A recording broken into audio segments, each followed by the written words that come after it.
headlines of VTV News. Accelerating implementation of national target programs.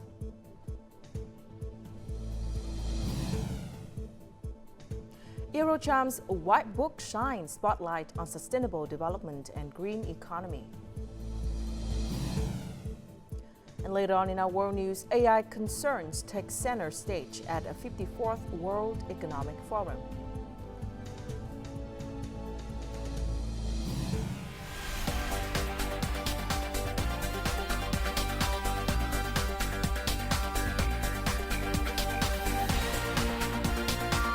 Broadcasting from Hanoi, the capital of Vietnam. VTV News starts right now. Hello there, it's 3 p.m. local time and you are tuning in for 30 minutes of VTV News. You're with me, Lina Phie. Continuing the program of the 5th Extraordinary Session, the National Assembly discussed a draft resolution on various specific mechanisms and policies for implementing national target programs in groups this morning. Deputies unanimously agreed on the promulgation of the resolution to promptly remove barriers in implementing the 3 national target programs. Some deputies emphasized the importance of promoting decentralization of power to localities in allocating and assigning the annual central budget expenditure. The term decentralization needs to be clarified. Once decentralization is achieved, it is important to identify which department of the provincial and district people's council is responsible. In reality, local communes are now responsible for these programs as investors. There must be clear regulations on which cases are necessary for decentralization. In my opinion, the Provincial People's Council and the Provincial People's Committee oversee the implementation of these organizations. There should be a strong decentralization to the district people's councils. We must take bolder action for more evident results. Some deputies expressed concern about the regulation that allows owners of development projects to purchase goods themselves using the support capital from the state budget. When it comes to procurement in Clause 4, we need to calculate meticulously. There is a chance that some locations may not be able to implement it, even if the government informs the National Assembly about the plan. Removing these bottlenecks will prove to be quite challenging. During the session, the National Assembly also discussed supplementing the medium-term public investment plan with central budget capital for the period of 2021 to 2025 for public investment tasks and projects. They also discussed supplementing the medium-term public investment plan for Vietnam Electricity Group.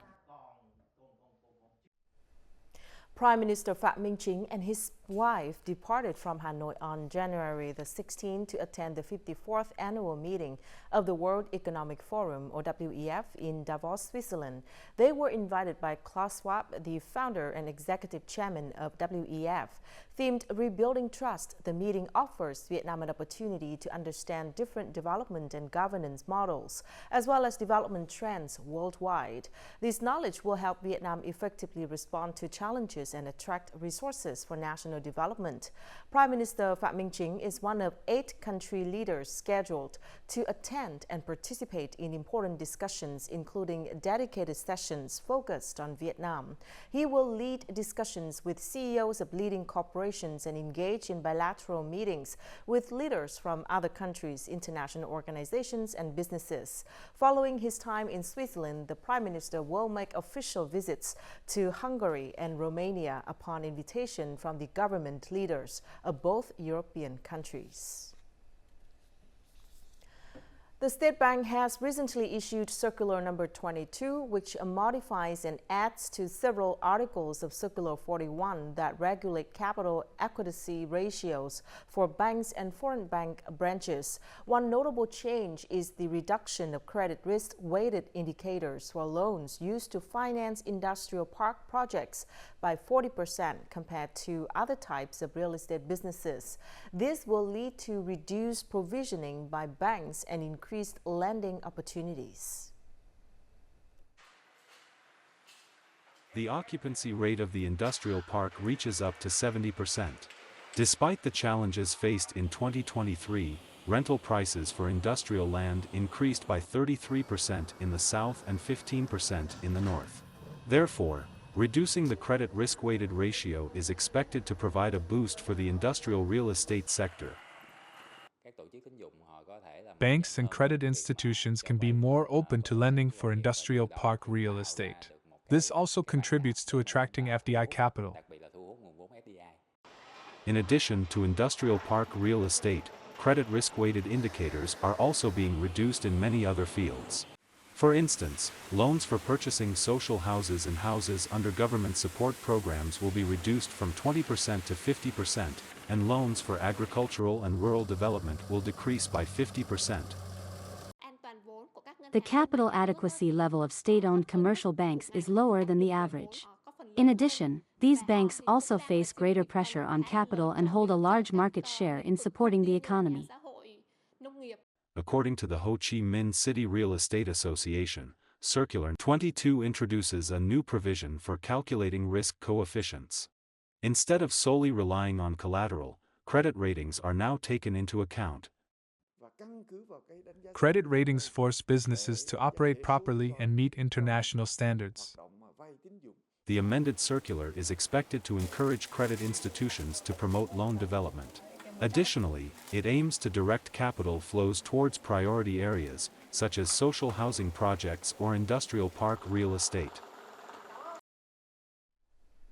At a gathering of Vietnamese and European business leaders and policymakers in Hanoi, the European Chamber of Commerce in Vietnam, or EUROCHAM, introduced its 15th annual White Book.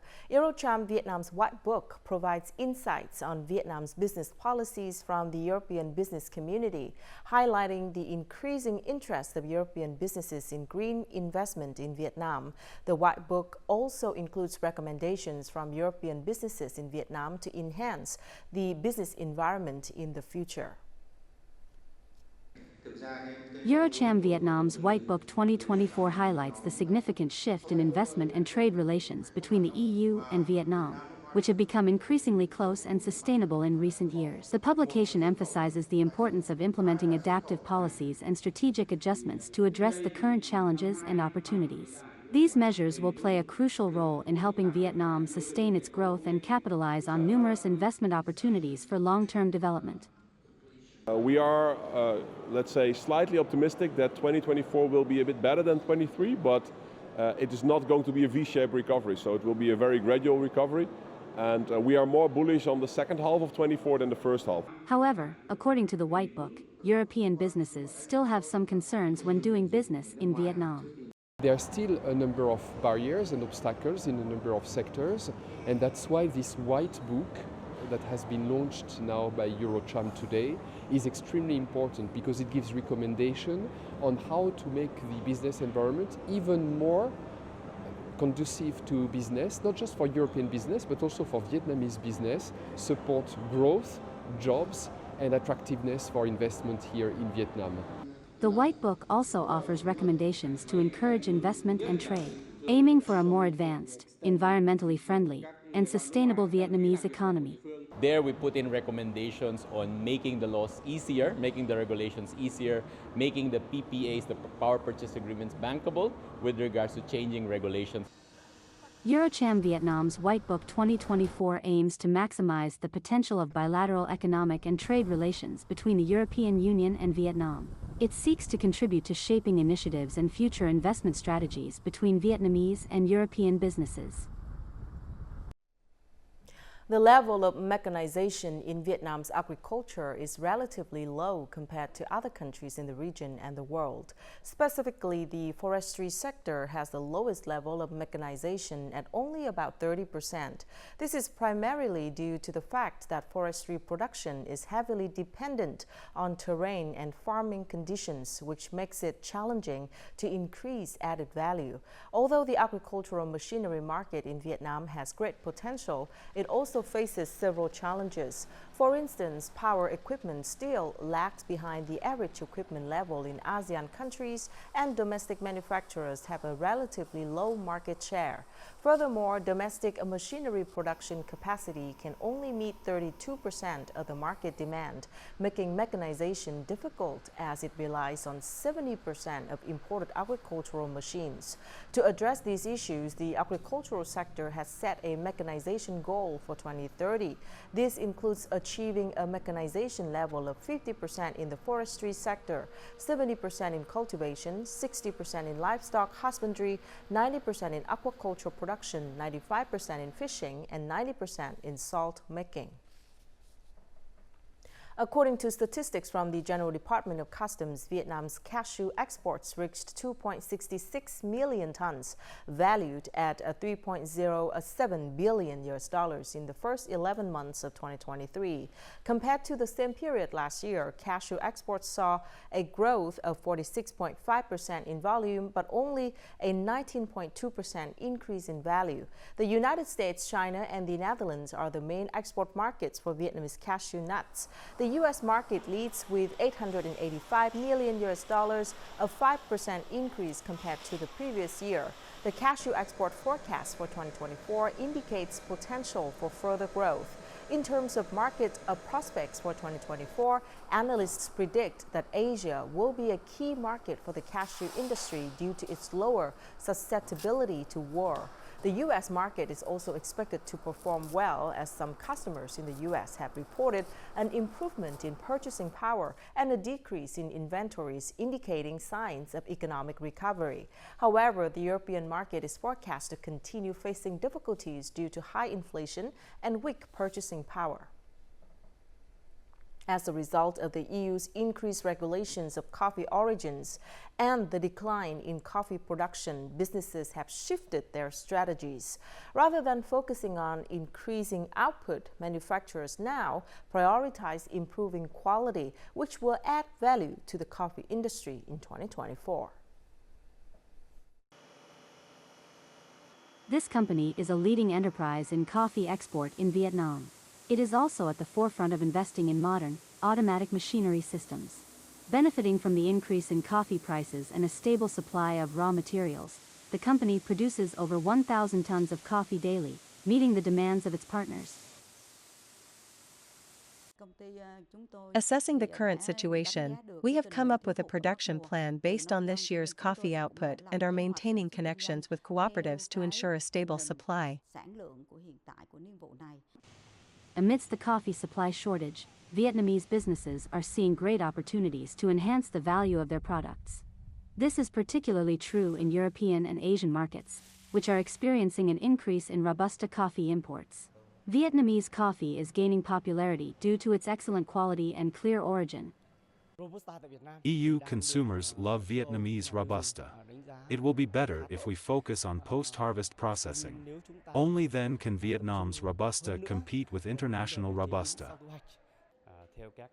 We aim to develop approximately 80% of the standard coffee production areas by 2025 to meet global demand. The thriving coffee market motivates farmers and businesses in the Central Highlands to enhance the quality and brand of Vietnamese coffee.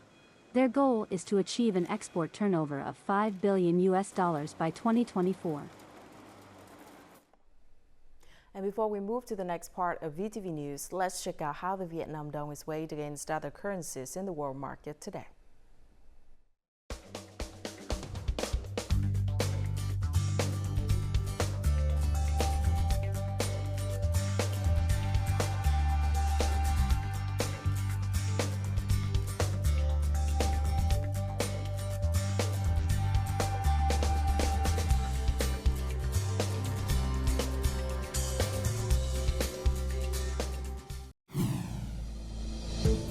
Coming up next, Tiền Giang province implements measures to combat saline intrusion.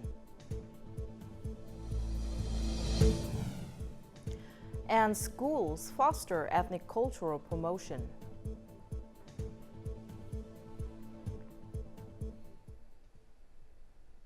Salt water from the sea has encroached into river mouths in the lower Mekong Delta region for 25 to 40 kilometers.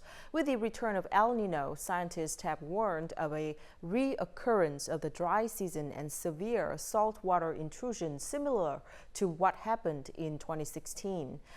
To prevent saltwater intrusion this year, the agricultural sector in the eastern districts of Tiền Giang province has recommended that people adapt to environmental changes by converting and restructuring crops, as well as sowing the winter-spring crop earlier. In the province's western districts, tens of thousands of hectares of fruit trees along the Dien River are easily affected by drought and salinity.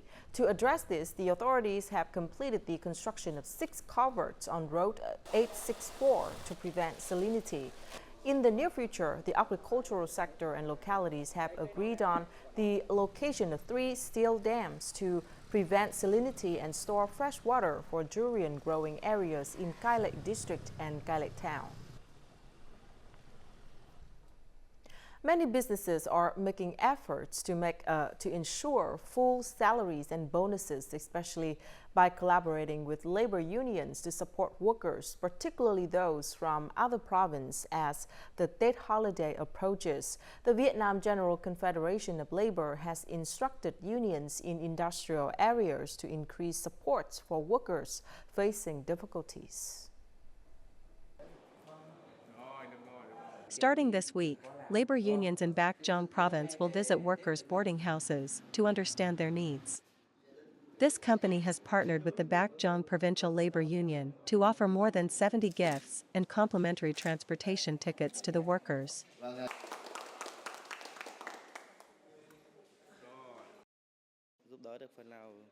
The gifts assisted workers in traveling home to celebrate the Tết holiday with their families. We've decided to give out 8,000 gifts, each worth $20 to the workers. The Ho Chi Minh City Labor Federation aims to expand its support programs this year, with a minimum budget of $5.5 million. They are gathering contributions not only from benefactors, but also through sports activities. Everyone is helping each other get through this tough times, especially during Tết, to ensure all workers can enjoy the holiday. The Vietnam General Confederation of Labor aims to support over 1 million union members and struggling workers with cash.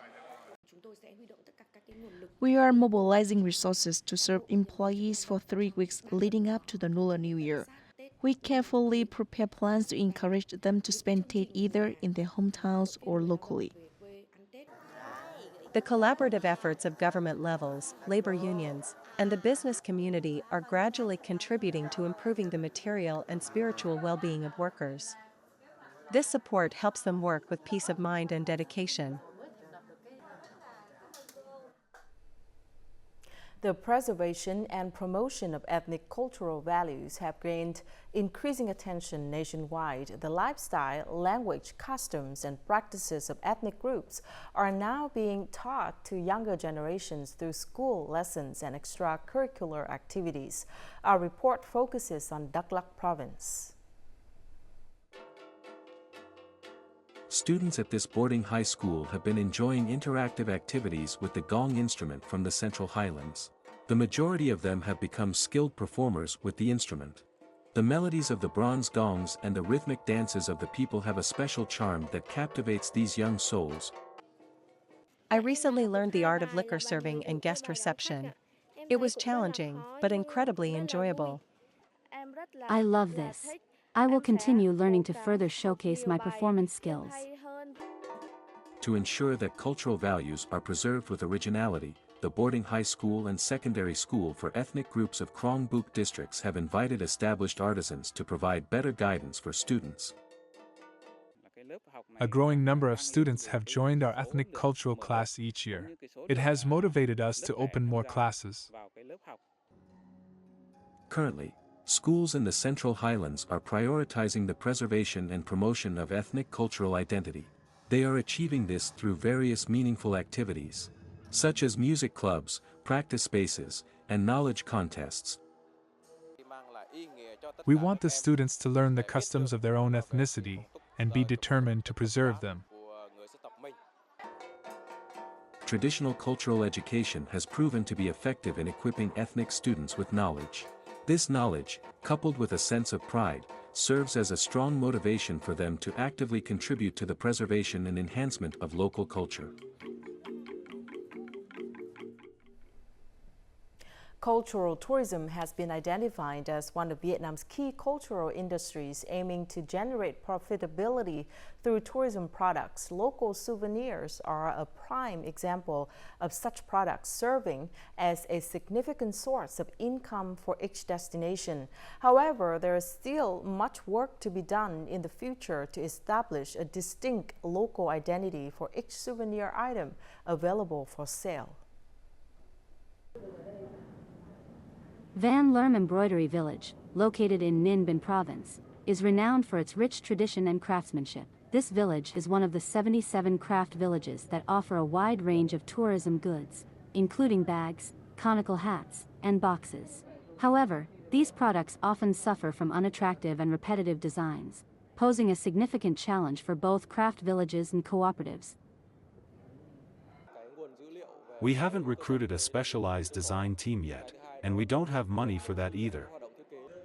During a recent workshop focused on producing professional, unique, and localized tourism goods, experts discussed long-term solutions for the souvenir market. The majority of participants agreed that it is important to establish Vietnamese brand recognition in order to accurately assess the quality and value of each gift being produced. We need to determine a few brand identities that represent Vietnam's tourism as a whole. The selection process for this task has not been easy. Additionally, it is necessary to establish a connection between creative designers, businesses, and the authorities. This includes the establishment of public-private cooperation models. Gift making will provide opportunities for businesses to form an ecosystem of tourism products or services.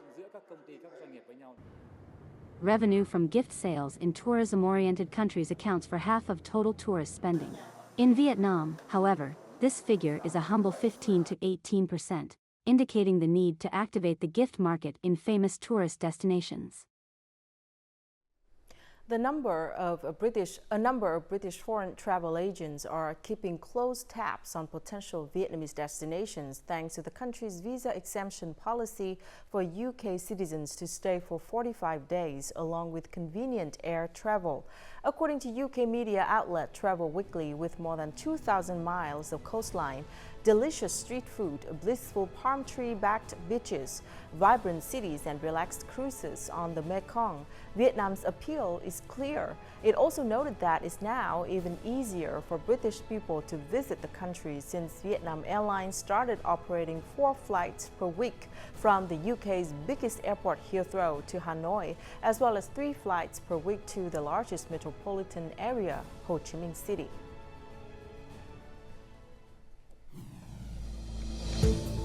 Coming up next, AI concerns take center stage at 54th World Economic Forum. And Houthis hit U.S.-owned ship off the coast of Yemen, no casualties.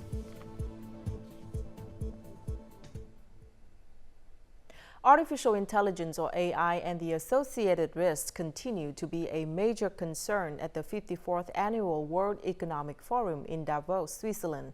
Prior to the forum, a survey conducted by PricewaterhouseCoopers revealed that global executives are increasingly worried about the long-term viability of their businesses due to mounting pressures from generative artificial intelligence.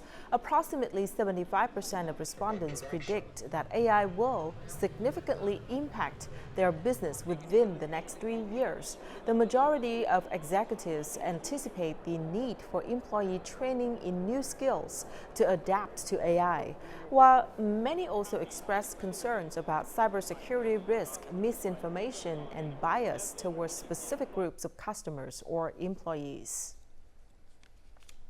According to the Korean Central News Agency KCNA, North Korean leader Kim Jong-un called for revising the country's constitution on Tuesday to officially designate South Korea as the #1 hostile country. During his speech to the Supreme People's Assembly, the North Korean leader accused the United States and South Korea of escalating tensions on the Korean peninsula. As the result, North Korea has decided to abolish 3 agencies responsible for promoting inter-Korean dialogue and cooperation. These agencies include the Committee for the Peaceful Reunification of the Country, the National Economic Cooperation Bureau, and the Kumgangsan International Tourism Administration. This decision comes in response to recent heightened tensions in the region, which have been fueled by North Korea's multiple missile test launches and South Korea's and the U.S.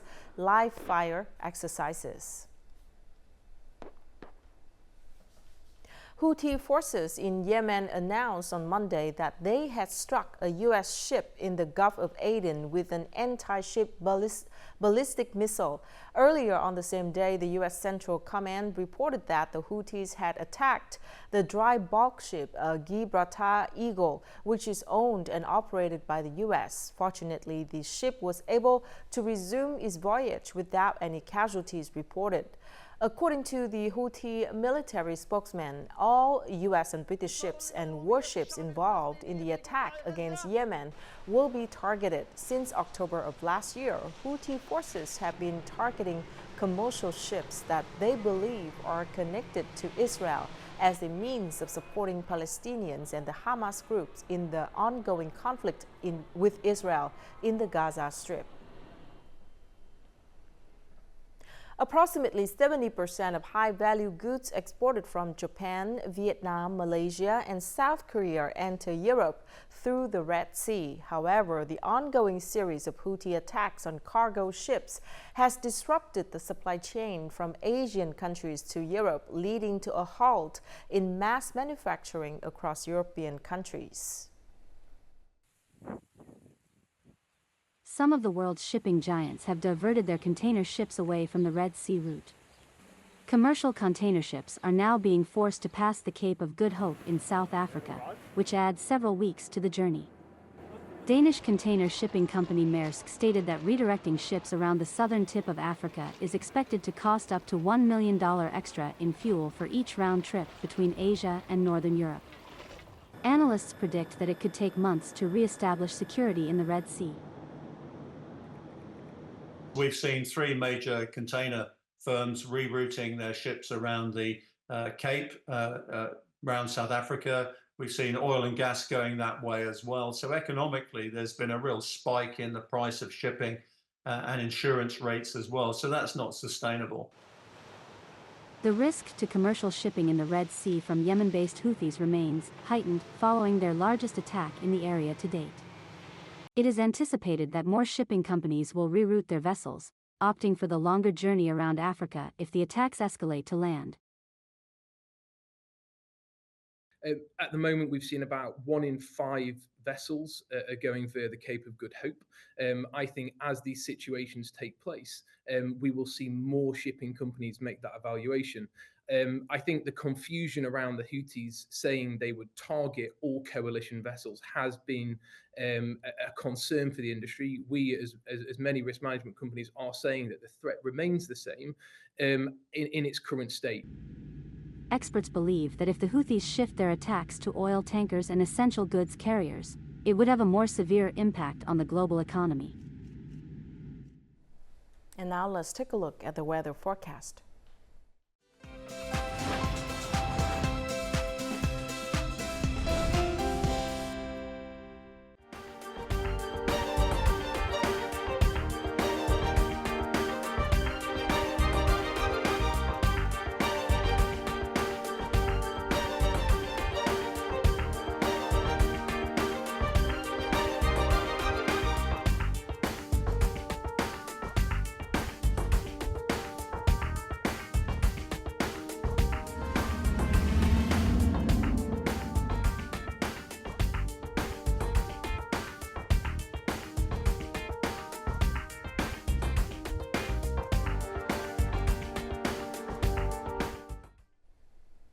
And that's it for this edition of VTV News. Thank you very much for watching. To rewatch our program, you can download VTVgo from App Store or Google Play, or tune in our YouTube channel at youtube.com/VTV4go. Goodbye for now.